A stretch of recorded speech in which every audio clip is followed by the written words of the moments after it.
Ever have one of those moments where two really different worlds just click together in a surprising way? Kind of how I felt across this Christian edition of the Tao Te Ching. It's like this unexpected bridge, between ancient Eastern wisdom and, well, Christian thought. It really is fascinating. And today we're really going to dig into one chapter, chapter 57, which talks, maybe surprisingly, about good governance. Yeah, it's a really compelling chapter. It gives you a fresh angle on leadership, on society, I think, looking at these ancient ideas through a Christian theological lens. Right. It makes you rethink some basic assumptions, doesn't it, about how we lead, how we live together. Definitely. So for this deep dive, our mission really is to get into the core insights on governance from this specific chapter. We'll look at what it says needs to be restored first. Okay. Then how it calls for this deep renewal in our mindset, our aim, and our practice. We're calling that the Trinitarian MAP. And then finally, we'll touch on how these ideas respond to or sort of echo teachings from other spiritual paths.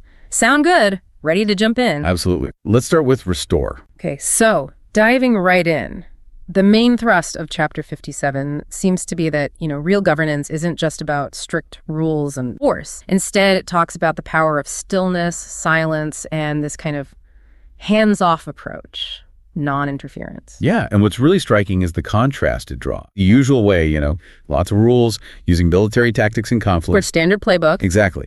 And then it puts that right next to this other idea. You gain the world, essentially, by not interfering so much. It almost suggests that all that constant doing, trying to control everything, can actually, backfire. And the chapter lists some pretty serious consequences of too much control. It says, lots of rules lead to more poverty. It even points to Proverbs and Isaiah there. Interesting connections. And then lots of weapons lead to more tragedy, citing Psalm 37. And this one's interesting. Lots of clever plans. That leads to more cunning, it says, referencing Psalm 64. And maybe paradoxically, lots of enforced laws result in more crime, pointing to Psalm 50. It's kind of a bleak picture of trying too hard to control things. It is bleak. And looking at it through that Christian lens, it feels like a critique of our human tendency, to think we know best, to rely on our own, often limited solutions instead of trusting maybe divine wisdom or order. That makes sense. All those bad outcomes, poverty, tragedy, cunning, crime, you could see them as the sort of natural result when a society or even just individuals move away from God's principles. So if the problem is too much human control, what's the alternative? What's God's way, according to this chapter's interpretation? Well, the alternative it offers is pretty counterintuitive for us, I think. It suggests stillness actually cultivates self-transformation. And that Psalm 37 reference about the righteous flourishing, it kind of fits with that idea of inner growth happening when we stop our own frantic efforts. Then silence leads to self-rectification. Non-interference, it says, fosters enrichment. And surrendering earthly desires, which makes you think of Colossians 3, putting earthly passions to death, that leads to simplification. It really turns our expectations upside down, doesn't it? We usually think progress and order come from more doing, more rules, more control. But this chapter seems to argue that by intentionally stepping back, by embracing stillness, silence, we actually create the space for good things, for organic transformation to happen. Precisely. And from that Christian viewpoint, it aligns perfectly with the idea that real, lasting change starts inside, right? Empowered by God's Spirit. It's not something you can just effectively legislate from the outside. Right. The focus shifts then to God's justice, His mercy, His peace, rather than just relying on human systems, which, as James reminds us, human anger doesn't produce God's righteousness. And there's a big emphasis on leading by example too, isn't there? Humility, encouraging trust in God, not just our own smarts or strength. Yes, very much so. It touches on that quiet leadership idea where influence comes from aligning with God's wisdom. Kind of like the Beatitude, the meek inheriting the earth. And that line, do not interfere, and the people will enrich themselves, it seems passive, but in a Christian context, it's really insightful. It's not just about getting materially wealthy.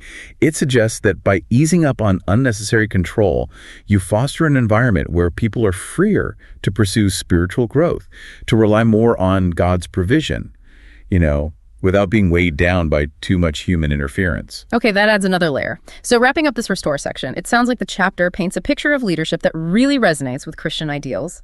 Humility, a strength found in stillness, and this deep trust in God's wisdom and power to bring about real, lasting good.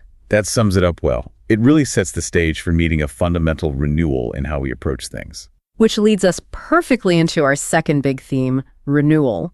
And this Christian edition uses a framework it calls the Trinitarian MAP. That's mindset, aim, and practice as the way forward.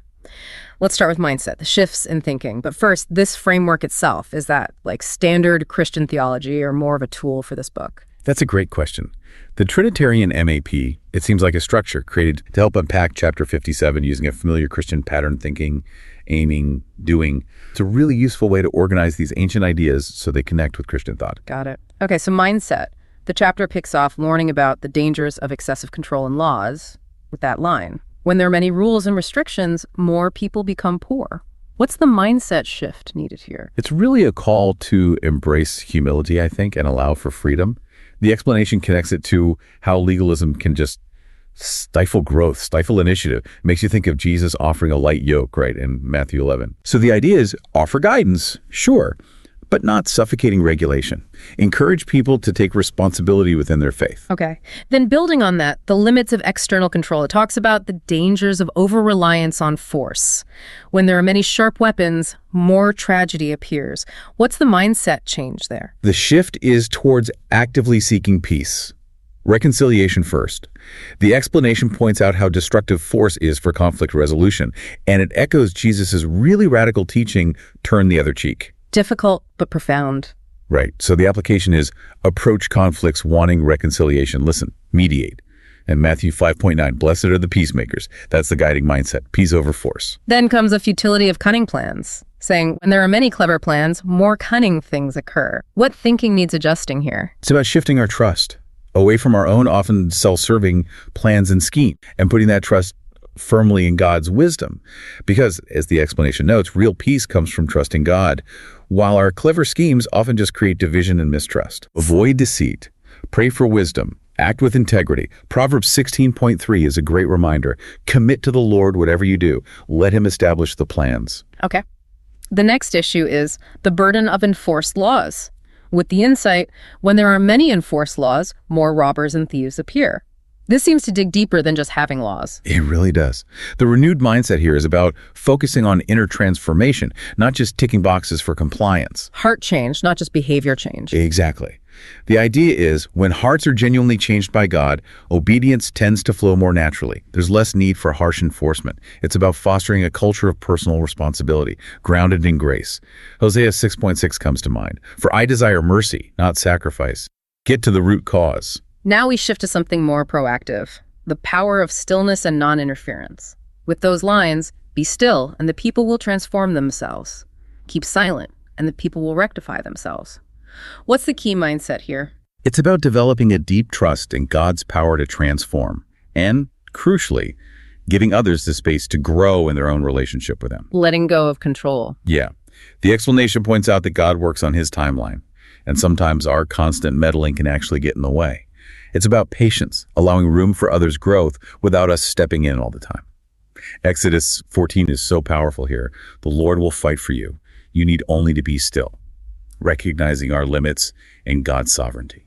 And the last mindset point is surrendering earthly desires, linked to people simplifying themselves. What's the mindset shift regarding our desires? It's about consciously choosing simplicity, prioritizing eternal values over, the temporary appeal of material things. Mm-hmm. The explanation rightly notes that focusing too much on earthly stuff distracts us from our real purpose. Like Jesus said, seek God's kingdom first. So practically, it means simplifying life, focusing on God and others, cultivating gratitude, not always chasing more. Matthew 6.19-20 warns against earthly treasures.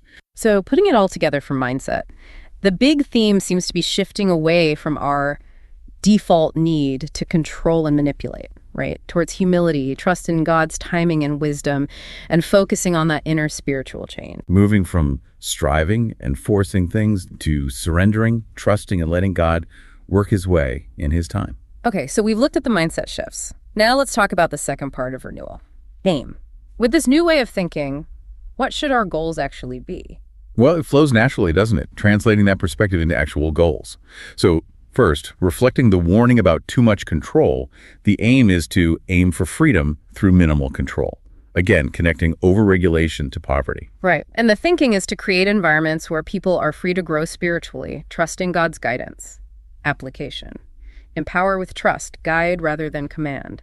And that verse fits perfectly 2 Corinthians 3.17, where the Spirit of the Lord is, there is freedom. Exactly. Then, following the warning about force, the aim becomes aim for peace, not force, remembering the tragedy linked to weapons. So the goal is actively fostering peace, reconciliation, understanding, really leaning into Jesus' teachings on love and forgiveness. Application. Seek peaceful solutions, dialogue, compromise. And again, Matthew 5.9, blessed are the peacemakers. That's the aim. Then, addressing those ineffective cunning plans, the aim is aim for simplicity and wisdom, not cunning. Trusting God's bigger plan, not manipulation. Simple, wise decisions bear better fruit. Application. Aim for clarity, integrity. Seek wisdom through prayer. James 1.5 tells us to ask God for it. That's the one.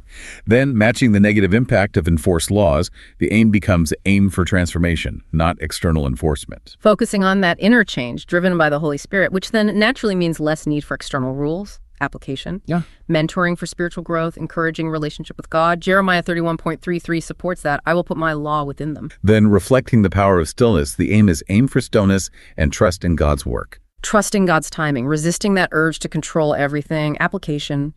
Cultivate stillness, trust, allow space for God to work, for people to grow. Powerful reassurance. The Lord will fight for you. You need only to be still. And finally, mirroring the call to surrender earthly desires, the aim is aim for simplicity and contentment, not earthly desires. Prioritizing spiritual growth, remembering Jesus' teaching. Where your treasure is, there your heart will be also. Evaluate what really matters, let go of excess stuff, cultivate gratitude. 1 Timothy 6.6 sums it up. Godliness with contentment is great game.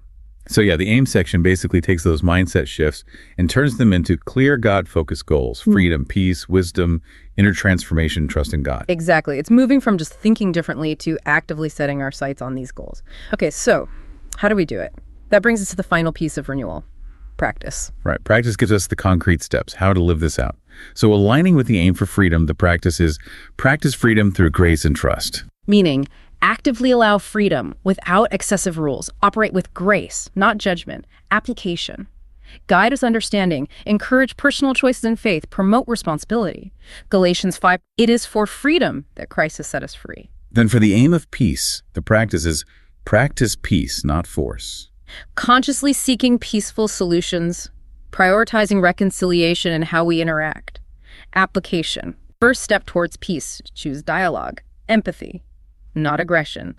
Blessed are the peacemakers, again, Matthew 5.9, as our practical guide. Mirroring the aim for simplicity and wisdom, the practice is practice simplicity and wisdom, not manipulation. Intentionally keeping things simple, seeking God's wisdom, not relying on clever tricks. Application. Make decisions with integrity, resist overcomplicating, pray consistently for wisdom like James 1.5 encourages. Then, corresponding to inner transformation, the practice is practice inner transformation over external control. Actively working on our own spiritual growth through the Holy Spirit rather than just focusing on outward rules or controlling others. Application. Live out the fruit of the Spirit. Lead by example. Jeremiah 31.33 again. I will put my law in their minds. Reflecting the aim for stillness and trust, the practice is practice stillness and trust in God's timing. This means actively building moments of stillness and patience into our lives, consciously trusting God's working even when we don't see it. Application. Pause. Pray before big decisions. Avoid rushing change. Exodus 14 gives us that grounding. And finally, matching the aim for simplicity and contentment, the practice is practice simplicity and contentment over earthly desires. Consciously letting go of worldly attachments, focusing on simplicity and contentment in Christ. Application. Regularly assess our lifestyle. Simplify, prioritize serving others and spiritual growth. 1 Timothy 6.6 guides us there. So practice really brings it all down to earth, doesn't it? It gives us tangible ways to align our actions with God's will and hopefully live out our purpose more fully. It's a really holistic approach to renewal, hitting our thoughts, our goals, and our actions. Now, for our last section, respond.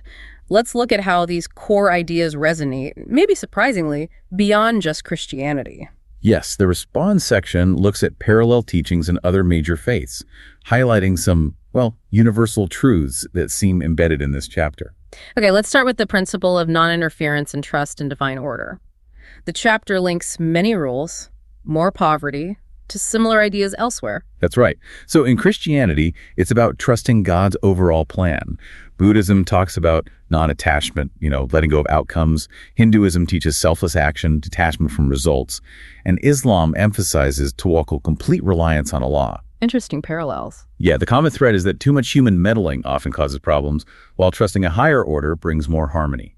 Practically, it means leaders should empower through trust, recognizing, like Isaiah 55 says, God's ways aren't always our ways. Next, the principle of peace over force and violence linked to many sharp weapons, more tragedy. Christianity certainly has strong themes of peace and nonviolence. Buddhism has ahimsa, non-harm, as central. Hinduism also values ahimsa, think Gandhi. And Islam, while allowing for just defense, fundamentally promotes peace. So the common ground is? The universal idea that peace is better than violence, and true strength is often spiritual, not physical. Application. Embrace peaceful approaches. Listen, empathize. Matthew 5.9 again. Then, the principle of inner transformation over external laws, connecting to the idea that lots of enforced laws can increase crime. Right. Christianity stresses inner change is key. Buddhism focuses on internal development. Hinduism values devotion, inner purity. Islam emphasizes sincerity, purity of intention. So it's universally recognized that. Lasting change comes from the inside out, not just from external rules. Application. Focus on cultivating a pure heart. Humility. Remember 1 Samuel 16.7, God looks at the heart. Okay, fourth parallel. The principle of surrender and trusting God's timing linked to be still and the people will transform themselves. Christianity encourages resting in God. Buddhism emphasizes mindfulness, being present. Hinduism advocates surrender to a higher power. Islam stresses submission to Allah's will. So the common theme is surrender and trust. Exactly. Surrendering to a divine plan, trusting a wisdom greater than ours brings peace. Application. Trust God in uncertainty. Surrender worries in prayer. Psalm 46, be still and know that I am God. Powerful. And finally, the principle of simplicity and contentment over materialism, tied to surrendering desires, leads to simplification. Christianity talks about treasures in heaven, contentment. Buddhism emphasizes non-attachment to things. Hinduism advocates detachment. Islam speaks of spiritual wealth being greater than material riches. There's this valuing of contentment and detachment from materialism over just accumulating stuff. Application. Simplify life, focus on relationships, faith. 1 Timothy 6.6 again, that great gain. It really underscores that these basic principles for, good living, good governance, personal or societal, they have a kind of deep universal resonance. So as we wrap up this deep dive on chapter 57 from this Christian Tao Te Ching, the main takeaway feels pretty clear, doesn't it? Real good governance, whether for ourselves or our communities, it's rooted in these principles. Non-interference when appropriate, peace, inner transformation, trust in a higher power, simplicity, ideas that just keep showing up across cultures and faiths. Absolutely. And it makes you think, doesn't it? How often our first instinct is to jump in, control, fix things, when maybe stepping back, a little quiet reflection, might actually yield better, more lasting results. That's a really powerful thought to leave with. Maybe for you listening, think about a challenge you're facing right now. How could these principles apply? Could a bit less intervention, maybe a bit more trust, lead somewhere better? Perhaps, like the chapter suggests, it's worth just taking a moment to be still and consider a different path. And it brings to mind St. Thomas Aquinas, right? Truth cannot contradict truth. This whole exploration seems to illustrate that beautifully. If you're curious about exploring this intersection more, you might want to check out the BFG movement, Built for God. Thanks so much for joining us.